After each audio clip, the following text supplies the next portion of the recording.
I've just done a video on how Muslims should invite Christians to Islam, and you can see how easy it is, because all you have to do is point out to them that Christianity is idolatry and blasphemy, and that if God exists, Christians would be in trouble for their idolatry and blasphemy. And they can't prove that Jesus is God because there is no scriptural evidence for this at all. But Jews, some people might think, would be a little, a harder nut to crack, shall we say. But it isn't. It isn't at all.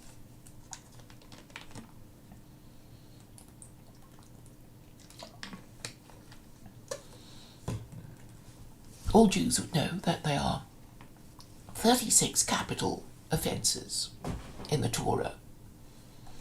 I won't read them all out to you, and you can look look up the link in the description under the heading Capital Sin, separated by 4 types of capital punishment. So, if Jews lived in a Torah theocracy, they would, well, be subject to all kinds of capital punishments for things that Gentiles would not be punished for. For example, breaking the Sabbath, practicing idolatry, being guilty of blasphemy, picking up sticks on a Saturday,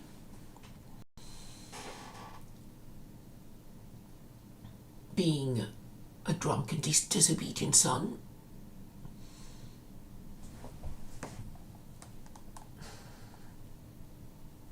a sorcery will get you stoned to death, and also Pythonic sorcery, attempting to convince another to worship idols. Well, Paul, the heretical Jew, Paul of Tarsus, would have clocked up 7 different death penalties for his letters to the Ephesians, the Colossians, the Galatians, the Thessalonians, the Corinthians, the Romans, and the Philippians.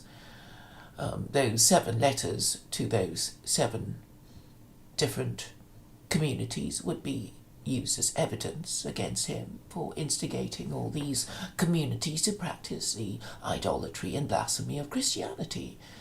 So you see how easy it is to clock up a death penalty or 2 in one Jewish lifetime. Cursing one's own parent will get you done. Bestiality and varieties of incest. But what is most interesting of all, apart from the death penalty that a Jew would suffer in a Torah theocracy for sodomy and adultery, is being a citizen of an Ir Nidakat, a city that has gone astray.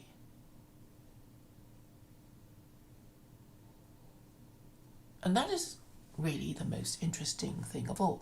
I have attempted to speak to Jews, rabbis in particular, and they are horrified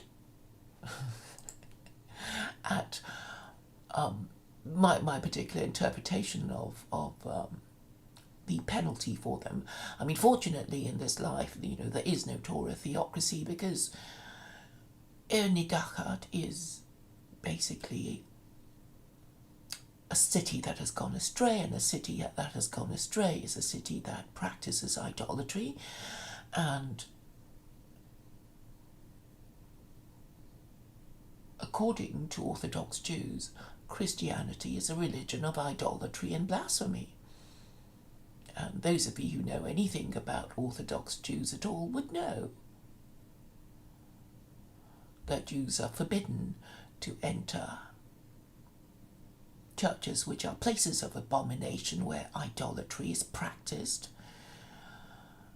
and they're not allowed to go into Reform synagogues either, because Orthodox Jews regard Reformed Jews as heretics. But Jews are allowed to pray with Muslims in mosques. So this is, to give you an idea of what Orthodox Jews really think of Christianity.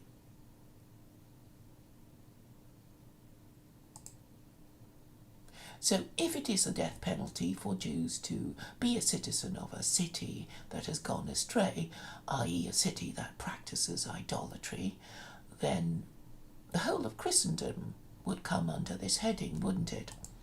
And this means that however good a Jew you have been, you have in fact already clocked up a death penalty just for being a citizen of a Western nation that regards itself as part of Christendom.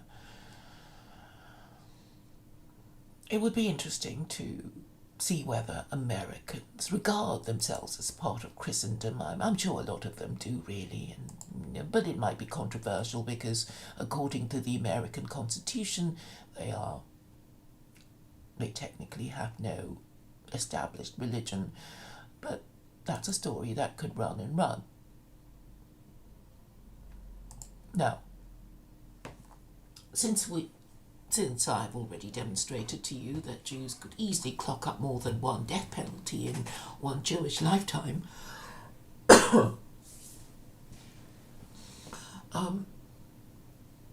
if they're atheists, they might say, well, all right, then we don't care. If we're atheists and we don't get sentenced to death for these offences against the laws of God, then it doesn't really affect us. But what about Jews who do believe that there is an afterlife and in which there is God to reward and punish them, and to punish them for their good deeds and their sins? So this means that you could, be a perfectly good Jew, but, live in France or Britain or Germany or any of the countries that are considered part of Christendom, Italy, Spain, Portugal, and you would be considered a citizen of a city that has gone astray, and you already have a death penalty awaiting you, and it is death by beheading, as well as, any other assorted sins that you might have committed that would attract the death penalty. And they come in four varieties: death by beheading, death by stoning, death by strangulation, and death by fire. And so, if Jews do really believe in an afterlife and the existence of a God to punish them, then they've got, maybe more than one death penalty awaiting them, undischarged, which would have to be discharged. So, a Jew could, in theory, be beheaded and then resurrected in order to be strangled, in order to be resurrected, in order to be stoned, and then be resurrected to suffer death by fire. So it's not a pleasant prospect at all. Particularly Jews who have been citizens of Western nations that regard themselves as part of Christendom. And so the only way to escape all that is to become Muslim.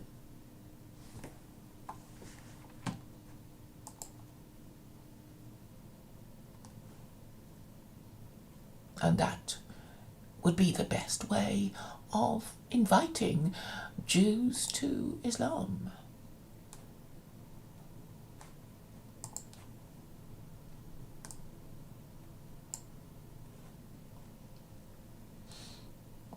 Now, the rabbis I've spoken to, the most engaged comment I got was, "This is superficial. Superficial drivel," he said. But it's not.